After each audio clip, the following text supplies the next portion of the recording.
भाषा ज्ञान चैनल में आपका स्वागत है। आइए हम भारतेंदु हरिश्चंद्र की रचना यमुना छवि पढ़ते हैं और उसकी व्याख्या जानते हैं। तरनि तनुजा तट तमाल तरुवर बहुछाए, झुके कूल सो जल परसन हित मनहु सुहाए। किधम मुकुर में लखत उछक सब निज निज शोभा, कह प्रणवत जल जान परम पावन फल लोभा। मनु आतप वारन तीर को सिमटि सबे छाए रहत, के हरि सेवा हित न रहे निरखि नैन मन सुख लहत। आइए देखते हैं। भारतेंदु हरिश्चंद्र जी कहते हैं कि यमुना नदी के किनारे तमाल के कई सुंदर वृक्ष छाए हुए हैं।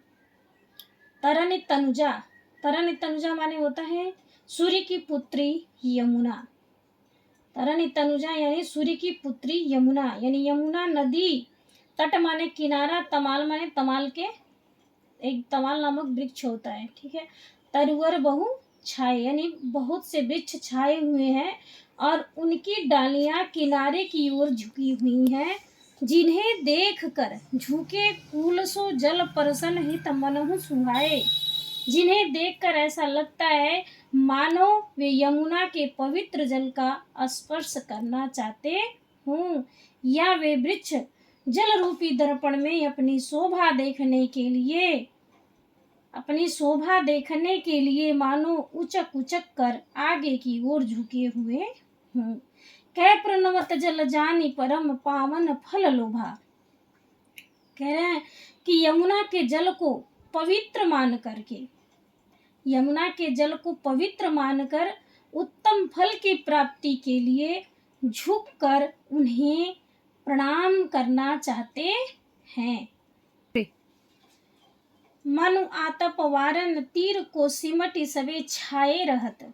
कभी कह रहे हैं कि यमुना के किनारे की ओर झुके हुए तमाल के वृक्षों को देखकर ऐसा लग रहा है कि मानो तट को धूप ताप से बचाने के लिए वे एक साथ सिमट कर उसे छाया प्रदान कर रहे हों, या वे तट पर कृष्ण को नमन करने एवं उनकी सेवा करने के लिए झुके हुए हों। करने के हरि सेवा, हरि यानी भगवान शिव की बात कर रहे हैं, भगवान कृष्ण की बात कर रहे हैं कि भगवान श्री कृष्ण की सेवा करना चाहते हैं, उनको देखना चाहते हैं।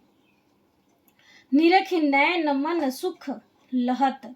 कह रहे हैं कि जिनके दर्शन से यानी कृष्ण का दर्शन पाना भी हो सकता है, जिनके दर्शन से मन एवं आँखों को अत्यधिक शीतलता एवं सुख मिलता है। ठीक है, इस पद में कौन सी भाषा है? तो ब्रज भाषा का प्रयोग किया गया है। अलंकार आप देख रहे हैं, तरनि तनुजा तट तमाल यानी 5 बार तो की आवृत्ति हुई है, इसलिए इसमें अनुप्रास अलंकार है।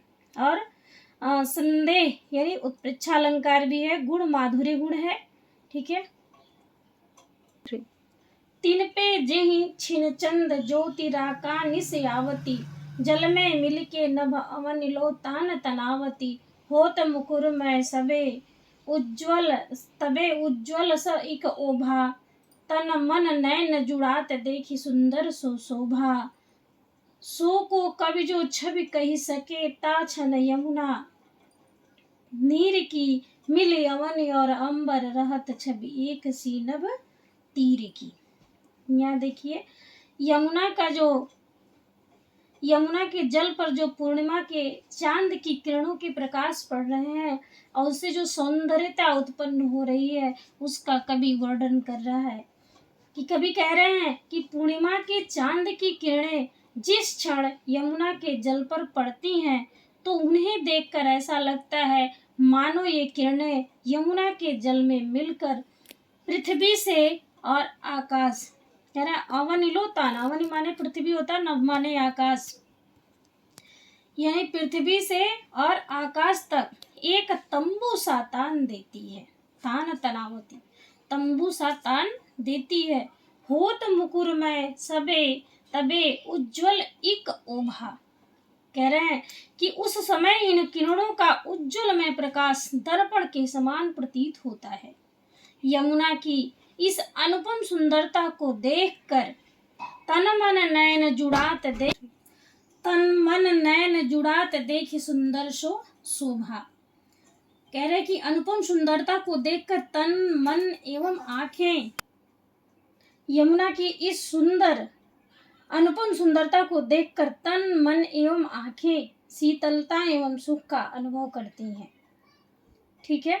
सो को कवि जो छवि कही सके ताछन, जमुना नीर की मिल यवनी और अंबर रहत छवि एक सी नभ तीर की। कह रहे हैं यमुना यानी यमुना की इस सुंदरता का वर्णन कोई कभी नहीं कर सकता है। ऐसे समय में पूर्णिमा के चांद की किरणों से आकाश और नदी के किनारों की सुंदरता आकाश से पृथ्वी तक जैसे एक समान ही दिखाई पड़ती है। इस काव्य में ब्रज भाषा का प्रयोग किया गया है और इसमें भी अलंकार जो है अनुप्रास एवं उपमा अलंकार है और गुण माधुर्य गुण है।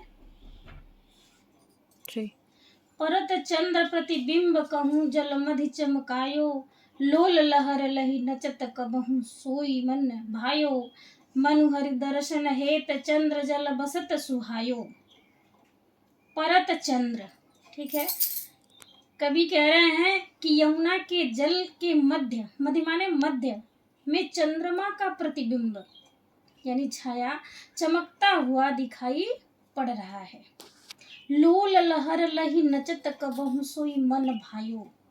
यमुना के जल की चंचल लहरों के हिलने से, यमुना के जल की चंचल लहरों के हिलने से चंद्रमा के हिलते हुए प्रतिबिंब को देखकर कवि को ऐसा लगता है कि मानो वे चंचलता के साथ क्या करें, नृत्य कर रहे हूँ। मनु हरि दर्शन हेत चंद्र जल बसत सुहायो। और चंद्रमा के इस प्रतिबिंब की शोभा को देखकर यह लगता है कि मानो विष्णु यानी जिनका निवास स्थल जल में है, यानी विष्णु के दर्शन के लिए वह जल में उतर आया है अथवा यह सोचकर यमुना के जल में आ बसा है। कै तरंग कर मुकुर लिए शोभित छवि छायो, कैरास रमन में हरि मुकुट आभा जल दिखरात है, कै जल उर हरि मूर्ति बसती ता प्रतिबिंब लखात है। कवि कह रहे हैं कि चंद्रमा की छवि यानी परछाई जल में ऐसी शोभा पा रही है जैसे यमुना की लहरें अपने हाथ में चंद्रमा का प्रतिबिंब रूपी दर्पण लिए हुए हो अथवा रास क्रीड़ा में रमे हुए श्री कृष्ण के मुकुट की आभा ही इस चंद्रमा के प्रतिबिंब के रूप में यमुना के जल में प्रतिबिंबित हो रही हो। कवि चंद्रमा के प्रतिबिंब को देखकर कल्पना कर रहे हैं कि यह भी हो सकता है कि यमुना के हृदय में चंद्रमा के रूप में कांतिमान भगवान श्री कृष्ण की छवि बसी हुई है एवं यह प्रतिबिंब उन्हीं का है। प्रतिबिंब लखात है, कह रहे हैं कि छवि बसी हुई है एवं यह प्रतिबिंब उन्हीं का है अर्थात दिखाई दे रहा है। ठीक है, इस चैनल को लास्ट तक देखिएगा और कक्षा 12 में पढ़ने वाले हिंदी सारे बच्चों को आप इस वीडियो को शेयर करिएगा, लाइक एवं कमेंट करिएगा। ठीक है, अच्छा नंबर पाना है तो आप इस भाषा ज्ञान चैनल से जुड़ जाइए। Okay, thank you.